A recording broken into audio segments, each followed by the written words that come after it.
Hello friends, Deepavali special பட்சணமாக இன்றைக்கி தேங்குழல் recipe பார்க்கலாம். 5 cup பச்சரிசியை நல்லா களைஞ்சி தண்ணியை நல்லா வடிகட்டிட்டு வீட்டுக்குள்ளேயே ஃபேன் காற்றுல ஒரு வெள்ளை துணியில் பரப்பி நல்லா காய போட்டுக்கலாம். 5 கப்பு அரிசிக்கு 1 கப்பு உளுந்து எடுத்துக்கணும். வானலியை சூடாக்கி அதில் உளுந்த வாசனை வர வரைக்கும் பொன்னிறமாக வறுத்து எடுத்துக்கலாம். உளுந்து ரொம்ப செவந்துடக்கூடாது. அடுப்பு மீடியம் ஃப்ளேம்லேயே வச்சு வறுத்துக்கணும்.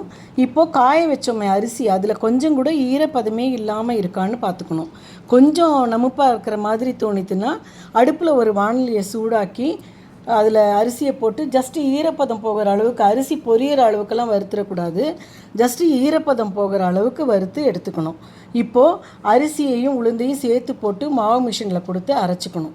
அரைச்ச மாவை நல்லா சலிச்சுக்கணும். இது எல்லாமே இப்படி எதுவுமே இல்லாமல் கடையில் அரிசி மாவை வாங்கியும் இதை பண்ணலாம். கடை மாவாக இருந்தாலும் கல் தூசி இல்லாமல் மாவை நல்லா சலிச்சுக்கணும், அது ரொம்ப முக்கியம்.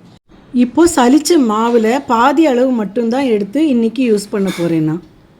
இந்த மாவில் 2 டீஸ்பூன் சீரகம், 2 டீஸ்பூன் பெருங்காயம், 1.5 டீஸ்பூன் உப்பு, 2 டேபிள் ஸ்பூன் வெண்ணெய் எல்லாத்தையும் போட்டு நல்லா கலந்துக்கணும்.